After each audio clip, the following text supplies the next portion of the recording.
네, 다시 한번 광고 드리는데요. 말씀 시간이 한 30분 좀 더 될 수도 있을 것 같은데 이 시간만큼은 휴대폰으로 이제 휴대폰 볼 이유가 없으니까 휴대폰은 집어 넣어 주시고 저에게 좀 집중을 해주셨으면 좋겠습니다. 여러분 혹시 지난주 말씀의 배경이 어디였는지 기억을 하십니까? 지난주 오신 분들은 기억하실 수도 있을 것 같은데 예루살렘입니다. 지난주 말씀의 배경이 예루살렘에서 예루살렘에 있는 할례파들이 베드로가 가이사랴에서 겪은 일들을 이야기해 준 것, 그 내용이 지난주 말씀의 내용입니다. 그렇다면 오늘 함께 말씀을 읽었는데 오늘 말씀의 배경은 어딜까요? 안디옥이라는 지역입니다. 여러분들이 예루살렘은 어디고 안디옥은 어디야 궁금해할 것 같아서 제가 지도를 준비했어요. 지도를 한번 보면 좀 도움이 되실 수 있을지 모르겠는데 이게 지금 안디옥 보이시나요? 안디옥 찾으셨나요? 안디옥이 두 개가 있습니다. 수리아 안디옥, 수리아라는 지역의 위에 있는 안디옥과 그 다음에 저 위에 비시디아 안디옥, 비시디아라는 지역이 있는데 그 안디옥이 있어요. 근데 오늘 말씀의 배경은 당연히 동그라미 친 수리아 안디옥이겠죠. 또 이 지역은 어디야? 라고 궁금해할 것 같아요. 여기가 도대체 어딘데 해서 또 다른 지도를 준비했어요. 지금 현재의 상황입니다. 보이시나요? 영어로 써여 있지만 여러분들 다 이해하실 줄 믿어요. 네? 다 이해하시죠? 예, 붉은색으로 다 나와 있는 데가 터키라는 지역이고, 그리고 밑에 보면 예루살렘이 있고요. 그 예루살렘 옆에 요르단, 그다음에 리비아인가 저도 잘 시리아라는 지역이 있고 이라크가 있고, 지금 그 중동 그 지역의 지도를 갖고 온 겁니다. 다시 원래의 지도를 보여주시면 첫 번째 지도를 다시 보여주시면 이 지도를 보면 오늘 말씀해 보니까 이런 얘기가 나와 있어요. 스데반이 죽은 다음에 예루살렘에 큰 박해가 일어납니다. 그래서 예루살렘에 있던 그리스도인들이 그리스도인은 오늘 말씀이 그리스도인이라고 되지만 성도들이 예수님을 믿는 사람들이 곳곳에 흩어집니다. 그래서 저 멀리 어디까지 간 사람이 있냐? 저 위쪽에 보면은 구브로라는 섬이죠. 구브로라는 지역에 간 사람들도 있고요. 또 저 에티오피아 쪽인데 구레네라는 지역도 갑니다. 혹시 보이십니까? 네. 구레라는 지중해 밑에 구레나는 이게 발음이 안 되네요.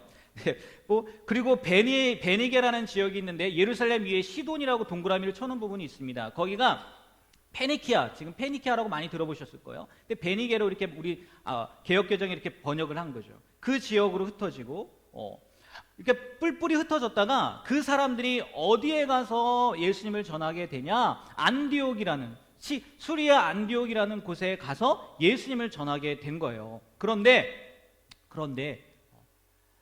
이 사람들은요, 특이하게 보통의 사람들은 유대인에게만 예수님을 전했단 말이에요. 왜? 같은 유대인이니까. 근데 오늘 말씀에서 보는 구브로와 구레네 이쪽에 있던 사람들이 안디옥에 와서 복음을 전했는데, 예수님을 전했는데 누구에게까지 전했냐? 헬라인에게까지 전했다는 거예요. 유대인이 아니라 헬라인에게까지 전했다는 거죠. 아마도 이 사람들이 디아스포라 유대인, 다른 문화권에서 살다가 와서 어쩌면 그 다른 문화에 대한 포용성이라고 해야 되나요? 배타적인 마음이 아니라 좀 넓은 마음을 갖고 있어서 안디옥에 있는 유대인에게 뿐만이 아니라 헬라인에게도 복음을 전했을 겁니다. 그런데 문제는 뭐냐? 문제라고 하긴 그렇죠. 놀라운 일이 뭐냐? 그 안디옥에서요, 헬라인에게 복음을 전했는데, 유대인이 아닌 다른 사람들에게 복음을 전했는데 굉장히 많은 사람들이 믿게 되었다는 거예요. 한두 사람이 아니었던 것 같습니다. 오늘 말씀 23절, 그 전이죠. 23절 나중에 보여주고요. 정말 많은 사람들이 예수님을 믿게 되었다는 거예요. 마치 이런 거 아니겠습니까? 샤머니즘을 믿던 그런 사람들이 예수님을 믿게 된 거고, 불교를 갖고 있던, 또 힌두교를 믿고 있었던, 이슬람교를 믿고 있었던 사람들이 예수님을 믿게 된 거예요. 이 소식이 어디에까지 들려지나? 예루살렘에까지 들려지는 겁니다. 안디옥이라는 지역에서 복음을 전했는데 이방인들이 굉장히 많이 예수님을 믿게 되었어. 그래서 이 소식을 들은 예루살렘에서 사람을 파송합니다. 한 사람을 파송해요. 그 사람이 누구였는지 아십니까? 바나바라는 사람이에요. 그런데요, 이 바나바를 보낸 게요, 이 사람들에게, 이 예루살렘에 있던 그 믿는 사람들, 성도들에게는요, 탁월한 선택이었다는 거예요. 왜냐? 오늘 말씀 23절, 24절 말씀 다시 한번 읽어볼게요. 한 목소리를 읽도록 하겠습니다. 그가 이르러 하나님의 은혜를 보고 기뻐하여 모든 사람에게 굳건한 마음으로 주와 함께 머물러 있으라 권하니 바나바는 착한 사람이요 성령과 믿음이 충만한 사람이라. 이에 큰 무리가 주께 더하여지더라. 네, 이방인이 많이 믿어서 놀라운 소식을 들어서 예루살렘에서 안디옥에 누구를 파송한 겁니까? 바나바라는 사람을, 바나바라는 제자를 파송한 겁니다. 근데 오늘 말씀 읽었던 것처럼요, 이 바나바의 뭐 성품도 좋고 성령도 충만해서 그래서 인 것도 하겠지만 말씀에 보니까 이에 큰 무리가 더해졌다는 거예요. 많은 사람이 믿었는데 바나바를 갔더니 더해졌다는 거예요. 더 충만해졌다는 거죠. 우리말로 더 부흥되었다는 거죠. 정말 놀라운 선택이었습니다. 신의 한 수였어요. 탁월한 선택이었다는 거죠. 그런데요, 이 안디옥이라는 지역에서도요, 이 바나바가 파송되었지 않습니까? 바나바도 탁월한 선택을 합니다. 그게 무엇일까요? 네, 바로 사울을 찾아서 다소까지 직접 가고 또 찾아내어서 데리고 왔다는 거예요. 이게 바나바의 탁월한 선택이었다는 거예요. 오늘 말씀에 사울을 찾아 다소에 갔다는 말씀이 있지 않습니까? 이 말씀의 의미를 봤더니 이거더라고요. 철저하게 파헤치다는 얘기예요. 그 찾아낸다는 의미가, 찾아갔다는 의미가 철저하게 파헤쳤다는 겁니다. 애써 찾아냈다는 거예요. 그러니까 그냥 있으면 가서 다소에 갔으면 있으면 말고, 있으면 데려오고 없으면 말고가 아니라 내가 틀림없이 사울을 찾아내겠다라는 결심을 가지고, 작정을 가지고 어디로 간 거예요? 사울의 고향인 다소까지 간 거예요. 그리고 찾아내어서 어디로 데려온 겁니까? 자기가 지금 사역하고 있는 곳 안디옥에 데리고 온 거예요. 근데 이게 정말 탁월한 선택이었다는 겁니다. 왜요? 그건 나중에 말씀드리도록 할게요. 이 바나바가요, 예전에 보면은 이 사울을 예루살렘에 소개시켜준 일을 합니다. 사도행전 9장 27절 말씀에 보면 이렇게 기록되어 있어요. 바나바가 데리고 사도들에게 가서 그가 길에서 어떻게 주를 보았는지와 주께서 그에게 말씀하신 일과 다메섹에서 그가 어떻게 예수의 이름으로 담대히 말하였는지를 전하니라. 사울이 예루살렘에 왔는데 예루살렘에 있던 사도들이 사울을 두려워하는 거예요. 왜? 핍박했던 사람이니까. 스데반을 죽이던 그 현장에 있던 사람이에요. 그리고 예수 믿는 사람들을 잡기 위해서 어디까지 간 사람입니까? 다메섹까지 간 사람이라고요. 그런 소문이 들렸으니까 쉽게 사울과 어울리지 못했단 말이에요. 변화되었지만. 왜? 그들은 알지 못했으니까. 하지만 바나바는 알았단 말이에요. 들었단 말이에요. 보았단 말이에요. 그래서 예루살렘 교인들에게, 예루살렘 사도들에게 소개시켜줍니다. 야, 바나바가 이렇게 변화되었어. 그래서 어울릴 수 있어. 바나바가 사울이 우리 가운데 들어올 수 있어. 이렇게 소개를 시켜줬다는 거죠. 그래서요, 이 사울이 예루살렘 교회에 머뭅니다. 그런데 오래 머물지 못해요. 왜? 자기를 죽이려고 하는 사람들이 있어서.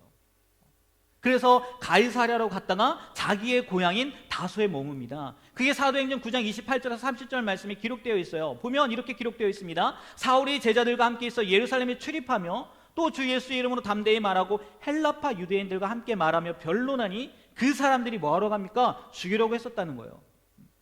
그래서 형제들이 알고 가이사랴로 데리고 가서 사울의 고향인 다소로 보냈다는 거예요. 이렇게 다소로 간 사울은요, 어떤 주석에 보면은 7년 내지 8년이라고 합니다. 자기의 고향에 변화되었어요. 하나님을 만났다고, 예수님을 만났다고요. 그래서 복음의 현장 가운데 특별히 예루살렘에 와서 복음을 전하기 위해서 애썼는데 자기를 죽이려고 해서 고향에 갔는데 몇 년이요? 7년, 8년을 얘기하는 거예요. 길게는요. 거기에 머물러 있었단 말이에요.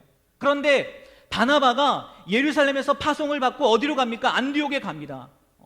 근데 거기서 누구를 불러온 거예요? 사울을 불러온 거예요.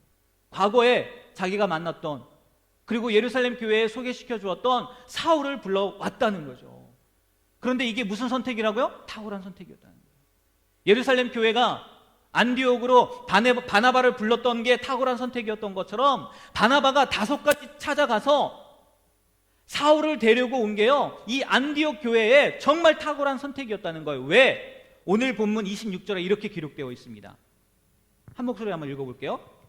만남에 안디옥에 데리고 와서 둘이 교회에 1년간 모여 있어 큰 무리를 가르쳤고 제자들이 안디옥에서 비로소 그리스도인이라 일컬음을 받게 되었더라. 네, 이 말씀을 드리려고 하는데요. 바나바와 사울이 안디옥에서 1년을 가르쳤는데, 수많은 무리를 가르쳤는데, 거기에서 무슨 소리를 들었다고요? 비로소 그리스도인이라 일컬음을 받았다는 거예요. 여러분, 오늘 말씀의 제목이 뭡니까? I am a Christian이에요. 나는 그리스도인입니다 라는 뜻이에요. 물론 뒤에 Are you? 이렇게 물어보긴 하지만 이때요 그리스도인이라는 이름을 처음 들었다는 거예요. 바나바와 사울이 1년 동안 안디옥에서 목회를 했는데, 사역을 했는데, 그 안에서 1년이 지난 다음에 그 교인들이 뭐라고 이야기를 들었다고요? 그리스도인이라는 이야기를 들었다는 거예요. 별것 아닌 것처럼 생각할 수 있는데요, 이 명칭은 세계의 획을 긋는 사건이었다는 거예요. 지금 우리 기독교인, 그리스도인 하지 않습니까? 언제부터 나온 거라고요? 그때부터 나온 거예요. 신약 성경에 처음으로 등장하는 단어입니다. 그리고요, 이 단어는, 그리스도인이라는 단어는 세상 사람들과 확실히 구분짓는 단어라는 거예요. 그리스도인, 세상 사람들 다르다는 겁니다. 일단 이 그리스도인이라는 명칭은요, 표현은요, 누가 지어준 겁니까? 불신자들이 지어준 거예요. 똑같이 믿는 사람들이 저 사람 우리는 그리스도인입니다 라고 이야기한 게 아니에요. 믿지 않는 사람들이, 세상 사람들이 저 사람들은 그리스도인입니다 라고 지어진 거예요. 그런데 어떤 학자는요, 그들이 이렇게 그리스도인이라고 부른 것이 하나의 조롱하는 의미였다라고 이야기하기도 합니다. 왜? 이 그리스도인이라고 해당되는, 그리스도인에 해당되는 크리스티아누스, 이 뒤에 나오는 그 전미사 이아노스가 누구누구에게 속한 자, 누구누구의 종이란 뜻이 있다는 거예요. 그렇기 때문에 그리스도인이라고 부른 건 그리스도의 종들 혹은 추종자들이라고 하면서 존경하는 의미이기보다는 비아냥거리는 의미로 그리스도인 이렇게 얘기했다는 거예요. 요즘 말로 이겁니다. 예수쟁이들. 저 사람들 예수쟁이들이야. 우리가 생각하는 그런 의미가 아니라 주석에 보면 이렇게 이야기도 해요. 그런데 어찌 됐건 요는 이방인의 땅에서, 안디옥에서 이방인 기독교인들이 지금도 우리가 부르고 있는 무슨 말을 들었다는 거예요? 그리스도인이라는 명칭을 들었다는 거예요. 그렇게 불려졌다는 거예요. 그러면 비아냥거리는 이야기든 무슨 뜻이든 안디옥 교인들이 그리스도인이라고 불림받은 이유가 뭐겠느냐는 거예요. 뭐겠습니까? 달라서 그런 거예요. 간단하게요, 달라서 그런 겁니다. 정말 크리스티아누스, 누구누구에게 속한 자, 누구누구의 종처럼, 그리스도의 종처럼 그렇게 살았던 것 같아요. 자유하지만 자유하지 않은 모습. 그러면 종이어야 하는데 누구누구의 종이니까 또 이상하게 자유로운 모습을 가지고 있고요. 다들 세상의 것들을 추구하며 살고 있는데 세상에서 어떻게든 잘 살아보려고 앞서가겠다고 별의별 수를 다 쓰며 사는데 이 사람들은 그런 게 보이지 않는다는 거예요. 어떻게 보면 이 사람들은 생각이 없이 사는 것 같아요. 감정이 없이 사는 사람들 같아요. 왜? 원수도 용서하거든요. 그리고 보이지 않는 천국, 생전 들어보지 못한 그 영생에 대해서 이야기를 합니다. 그것을 믿는다고 합니다. 또 그들의 삶을 보니까 자기의 것이라는 게 없어요. 이건 내 건데, 누가 봐도 내 건데 내 게 아니라는 거예요. 다 주님의 것이라고 하고 나눠주고 베풀고, 무엇보다 예수라는 사람, 그들에게는 사람이죠. 믿지 않는 사람들에게는 사람이죠. 게다가 십자가에 못 박혀 죽은 죄인입니다. 그런데 그 예수라는 사람이 가르쳐준 대로 살아가는 모습이 보였다는 거예요. 그 당시의 사람들에게는 정말 이해할 수 없는 모습이었다는 거죠. 저게 도대체 무슨 삶이야? 쟤네들은 도대체 어떠한 사람들이야? 그렇게 보다 그리스도인 이렇게 이야기한 거겠죠. 그런데 그 이름이 지금에게까지, 지금도 변함없이 불려지고 있다는 거예요. 그러면 이렇게 질문을 한번 드려볼게요. 여러분, 우리는 이 그리스도인이라는 이름으로 불려지기에 합당한 삶을 살고 계십니까? 똑같이 그리스도인이라고 부르면 받아요. 불려지면 받아요. 그 당시에 그리스도인이나 지금의 그리스도인이나 똑같이 불리면 받습니다. 그런데요, 제가 아무리 생각해봐도요, 그때 세상이 바라보는 그리스도인의 의미와 지금 우리가 듣고 있는 그리스도인의 의미는 다른 것 같아요. 왜일까요? 도대체 2000년 동안 무슨 일이 생겼길래 2000년 동안 똑같은 그리스도인의 삶 가운데 어떠한 일이 생겼기에 그때 불렸던 그리스도인의 의미와 지금 듣고 있는 우리가 듣고 있는 그리스도인의 의미가 다르냐는 거예요. 그럼 지난 한 주간 동안 오늘 새벽까지죠, 여리고 점령 특별 새벽 기도회가 있었습니다. 나온 청년들도 있고 못 나온 청년들도 있었는데 저에게는 정말 특별한 시간이었어요. 아니, 기대되는 새벽 기도였습니다. 왜냐하면 그 특별 새벽 기도회가 시작되기 전에요, 저의 마음 가운데 답답함이 생겼거든요. 그 당시에, 그 전에 겪은 여러 가지 일들 때문에요, 심각한 고민이 생겼거든요, 저에게는. 어떤 고민이냐? 변화에 대한 고민입니다. 성장에 대한 고민, 성숙함에 대한 고민이었어요. 여러분, 제가 여기 온 지 11월이면 6년입니다. 6년. 여기 올 때 세 식구였는데 지금 네 식구예요. 네 식구가 된 지 벌써 6년이나 되었어요. 그리고 올 때부터 제가 교구를 담당했고, 그리고 교육부는, 우리 청년부는 2년 뒤엔가 제가 맡았습니다. 4년이 되었건 6년이 되었건 어쨌든 짧은 시간은 아니란 말이에요. 근데 이 시간 동안 도대체 뭐가 변했을까? 변한 게 있을까? 또 무엇이 성장했을까? 어떠한 모습으로 성숙했을까? 이건요, 제 이야기뿐만이 아니라 여러분도 그렇고요, 여러분의 부모님들도 마찬가지예요. 참 그리스도인, 오늘 그리스도인에 대해서 말씀을 전하는 건데, 내가 이 시간 동안 그리스도인의 모습으로 살아왔을까? 변화왔을까? 성숙해졌을까? 성장했을까? 그리고 성도님들, 내가 목사로서 그 교구를 담당하고 목사로서 교육부를 담당하고 있는데 이 기간 동안 정말 그리스도인이 되었을까? 근데요, 아무리 제가 생각하고 고민해봐도요, 아니에요. 그대로인 것 같았어요. 그대로. 아니, 여전히 세상적인 가치관을 가지고 살고 있는 것 같더라고요. 도대체 뭐가 문제일까? 그래서 기도하고 싶었거든요. 하나님한테 물어보고 싶었거든요. 하나님, 내가 여기 와서 뭐 한 겁니까? 그래서요, 정말 첫날 새벽에요, 통곡하며 울었습니다. 통곡하면서. 도대체 누구 잘못인가, 하나님. 정말 슬펐습니다. 지금도 그런 마음이 있어요. 앞으로 한동안 그럴 것 같아요. 안디옥 교회는 공교롭게도 이 말씀을요, 제가 그 전에 봤거든요. 말씀을 준비하기 위해서 그리스도인이라고 부름받았다는 그 얘기를 미리 봤거든요.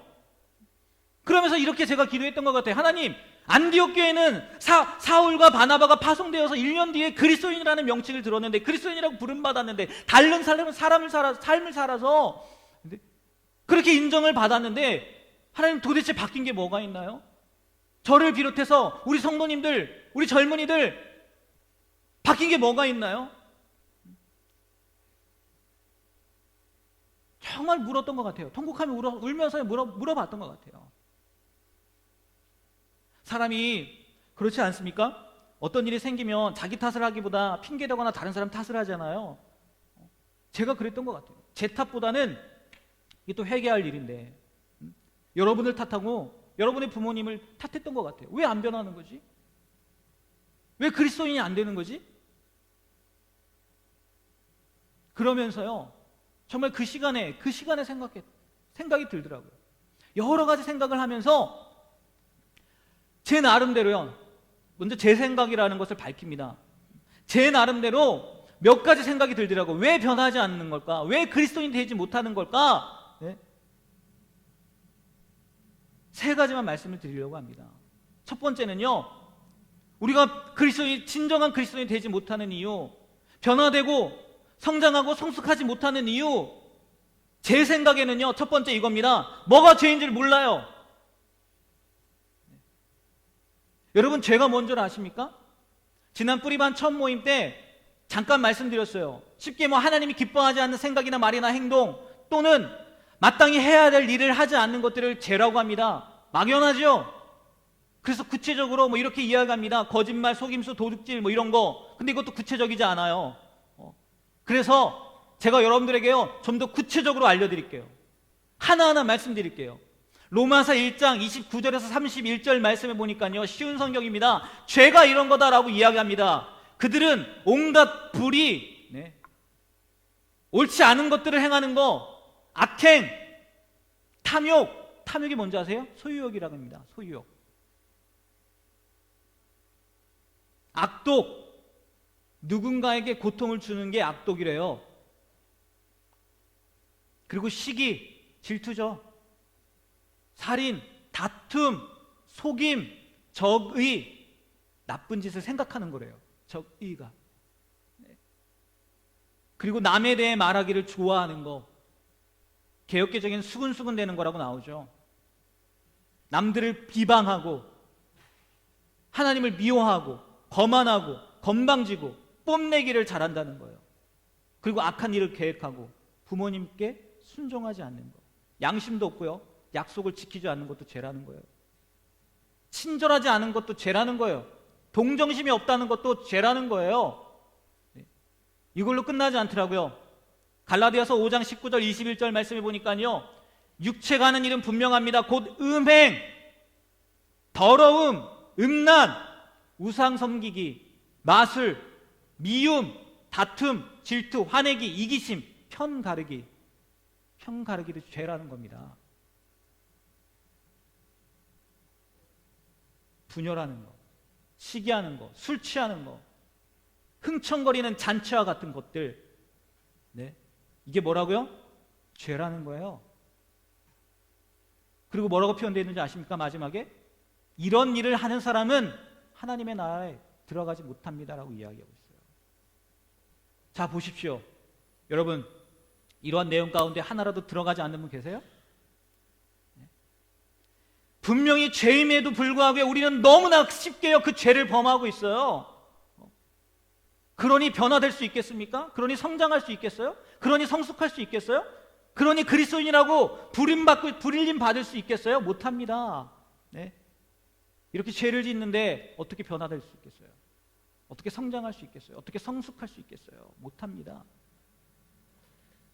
그리고요, 두 번째는요, 이 죄의 결과가 얼마나 심각한지 모르기 때문이라는 거예요. 솔직히 제가 처음에 죄가 무엇인지 몰라서 그런 것이라고 했지만 아마 여러분 이미 다 아실 거예요. 알면서도 행하는 걸 겁니다. 왜? 그의 결과가 얼마나 심각한지 모르니까. 여러분, 하나님은 사랑이시기 때문에 분명히 우리의 죄 용서해 주십니다. 하지만 동시에 하나님은 어떤 하나님인지 아십니까? 공의의 하나님이에요. 그 죄를 반드시 물으시는 하나님이라는 거예요. 용서해 주신다고 해서 너무나 쉽게 생각하시는데요, 성경을 한번 보십시오. 죄의 결과는요, 끔찍합니다. 가장 대표적으로 여러분들이 잘 아는 다윗이라는 사람 한번 예를 들어 볼까요? 그가 어떠한 죄를 지었는지 아십니까? 자기 부하 우리아의 아내 밧세바를요 범합니다. 간음한 거예요. 음란한 짓 행한 거예요.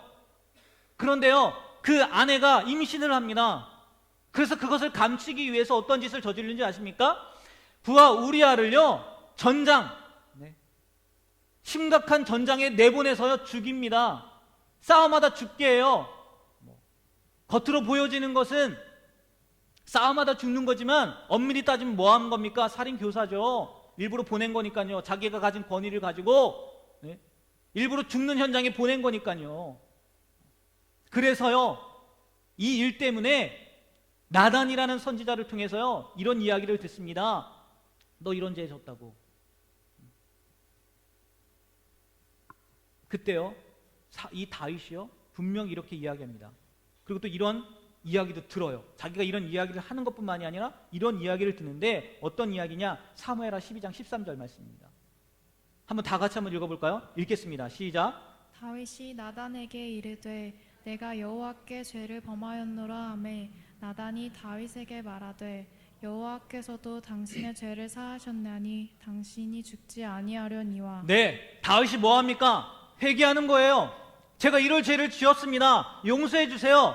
그랬더니 나단이 뭐라고 합니까? 하나님께서도 그 얘기를 들었다는 거예요. 용서해 주신다는 거예요. 분명히 용서라고 말씀하셨어요. 그런데요 이게 끝이 아니더라고요. 그 다음 12장 14절 말씀이에요. 이렇게 이어집니다. 12장 14절 말씀 보여주시겠어요? 읽어볼까요? 이 일로 말미암아 여호와의 원수가 크게 비방할 거리를 얻게 하였으니 당신이 낳은 아이가 반드시 죽으리다 하고. 용서는 받았어요. 하지만 하나님께서는 뭐 하라고요? 뭐 한다고요? 당신 아이가 죽는다는 거예요. 이 아이가 어떤 아이인지 아십니까? 밧세바와 간음했잖아요. 그리고 임신했잖아요. 그 아이입니다.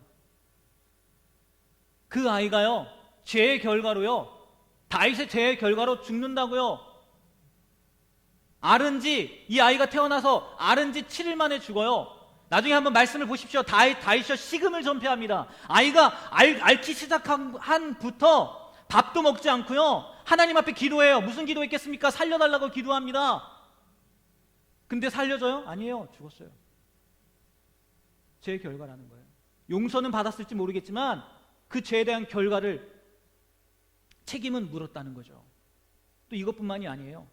그 이전에 12장 11절 12절 말씀 이렇게 표현되어 있습니다. 제가 읽을게요.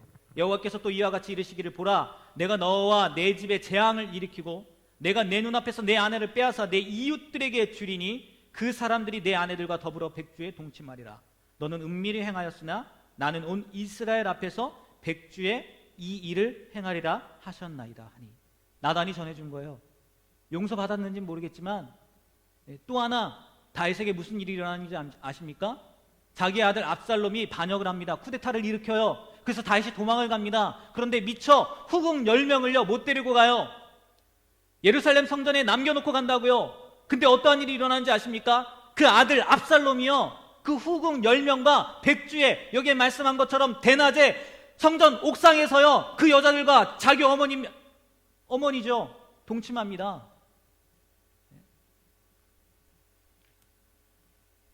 분명히 용서하시지만요 죄에 대한 책임은 물으신다는 거예요. 우리가요 그거에 대해서 생각을 못한다는 거예요.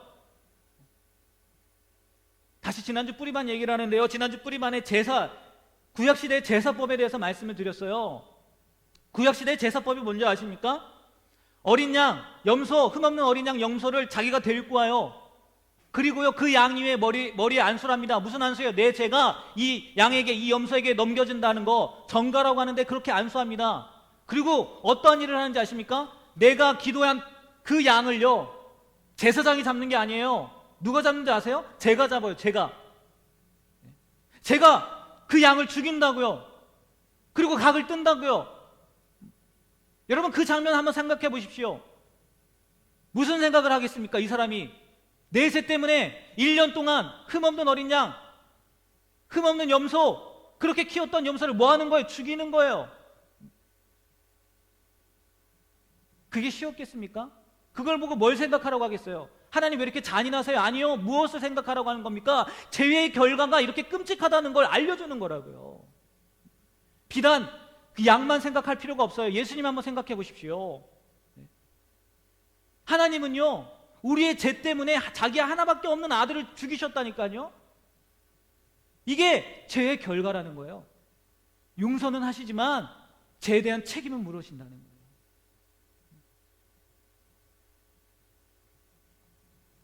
여러분 죄 짓기 전에 한번 생각하십시오. 죄에 대한 결과를 감당할 수 있다면요 지으세요. 말리지 않겠습니다. 하지만 분명히 하나님은 물으신다는 거예요. 우리가 이것을 깨닫는다면요, 죄의 결과가 어떤지 안다면요, 섣불리 그리스도인의 모습에서 벗어난 삶을 살지 않는다는 거예요. 명심하셨으면 좋겠어요. 그리고 마지막으로요, 왜 성숙하고 성장한 모습, 진짜 그리스도인이 되지 못하는 것인 줄 아십니까? 그건 변화된 모습이 무엇인지, 진짜 그리스도인이 어떤 삶을 사는 건지 모델이 없기 때문이더라고요. 모델이. 닮으려면, 그렇게 되려면 모델이 있어야 되지 않겠습니까? 그런데 지금 교회의 현 주소를 보면요, 모델이 없어요. 우리가 닮으래야 닮을 모델이 없어요. 부끄럽지만 그렇습니다. 도대체 누굴 보고 닮아야 될지요 모르겠어요. 어떤 모습이 그리스도인의 모습인지 모르겠어요. 이 문제는 여러분의 문제가 아닐 겁니다. 저의 문제죠. 저를 비롯한 기성세대의 문제죠. 죄송합니다. 롤모델이 못 되어서요. 정말 죄송합니다. 정말. 여러분들에게요, 그리스도인의 모습이 어떤 건지 보여드리지 못해서 정말 죄송해요.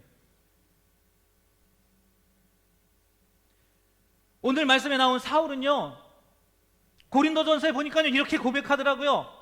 내가 그리스도를 본받는 자가 된 것처럼 너희들은 나를 본받는 자가 되라. 자신 있게 이야기하더라고요. 너무 죄송합니다, 여러분. 모든 기성세대를 대표해서요, 정말 죄송해요. 모델이 못 되어서요. 우리가 먼저 그리스도인이 되어야 되는데,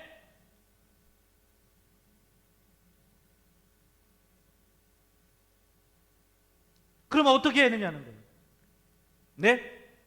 우리 교회 안에 모델이 없는데 그럼 어떻게 해야 되느냐는 거예요. 다른 교회 찾아서 떠나면 됩니까? 다른 교회는 롤모델이 있을까 봐 다른 교회 찾아가면 될까요?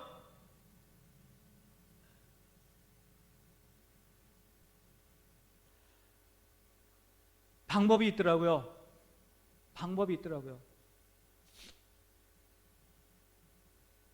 뭐냐? 우리가 아니라, 여러분, 성경에 있는 바울과 같은 사람들을 롤모델로 삼으십시오. 우리가 아니라. 그리고요, 성경에 있는 예수님을 여러분의 롤모델로 삼으십시오. 우리가 아니라, 기성세대가 아니라. 그리고요, 그들이 어떠한 삶을 살았는지 연구해 보십시오. 죄송합니다. 우리는 못 보여드려서. 예수님이 어떠한 삶을 살았는지요, 성령을 통해서 연구하십시오. 최소한 실망은 하지 않을 거예요. 그리고 말하기는요, 거기에 멈추지 말고요, 여러분이 롤모델이 되셨으면 좋겠어요. 저희가 하지 못해서 민망하긴 하지만 여러분이 되셨으면 좋겠습니다. 여러분들은 기성세대보다 시간이 더 있잖아요. 40년, 50년 산 사람보다 바뀔 확률이 더 많잖아요. 그분들은요, 50년 살았고 60년 살았고 40년 살아서야 바꾸기 힘들어요. 여러분들은 바뀔 수 있잖아요. 변화될 수 있잖아요. 성숙할 수 있잖아요. 성장할 수 있잖아요.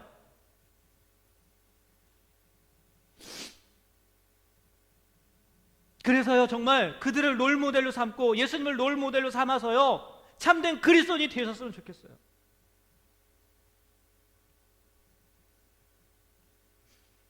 그래서 저희와 같은 실수를요, 여러분들은 하지 않으셨으면 좋겠어요. 부탁드립니다. 정말 죄송해요.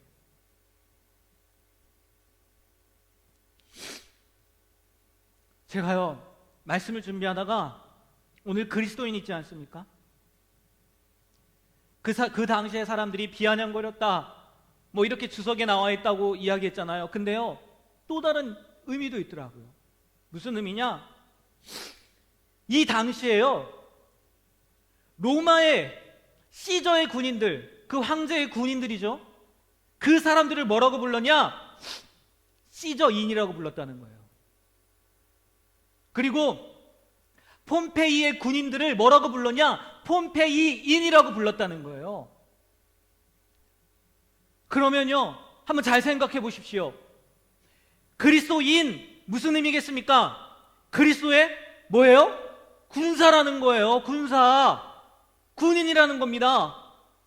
그러니까 어떻게 생각해 보면요, 안디옥에서 그리스도인이라고 불림받았던 그 사람들은요, 그리스도의 군사라고 불림받았다는 거예요. 여러분, 어떻게 군인이 됩니까? 네, 어떻게 군인이 돼요? 그냥 나는 군대에 들어가면 군인이 되는 겁니까? 아니잖아요. 군대 안에서 뭐 합니까? 훈련받아요. 특별히 여러분, 장교나 아니면 뭐 우리가 말하는 해병대나 특전사 한번 보십시오. 어떤 훈련을 받습니까? 똑같은 훈련 받습니까? 아니에요. 다른 훈련 받아요. 더 힘들게 훈련 받아요. 더 어렵게 훈련 받아요. 그냥 그리스도인 안 되더라고요. 그냥 그리스도인 못 되더라고요. 훈련하셔야 돼요. 오늘 말씀, 제 생각이라고 말씀드렸지만 오늘 말씀에 비추어 본다면 여러분, 죄가 뭐인지 구별할 수 있는 훈련하십시오. 이게 죄라는 거, 이게 하나님이 기뻐하지 않는다는 거, 그것을요, 죄 짓기 전에 깨달을 수 있는 훈련하십시오. 그리고요, 그 죄의 결과가 얼마나 끔찍한지 명심하십시오. 기억하십시오. 그 기억을 하는 훈련이라도 하십시오. 더 나아가서 조금 전에 마지막으로 말씀드렸던 것처럼 여러분이요, 그 모델이 되고자, 예수님을 닮고자, 오늘 마지막 찬양했던 것처럼 예수님을 닮고자요, 매일같이 애쓰고 노력하고 훈련하십시오. 그러면 여러분들은 우리처럼은 안 될 거예요. 여러분들이요, 누군가의 롤 모델이 될 겁니다. 그래서 오늘 말씀의 제목처럼 나는 그리스도인입니다 라고 대답했을 때 누군가가 진짜? 네가 그리스도인이야?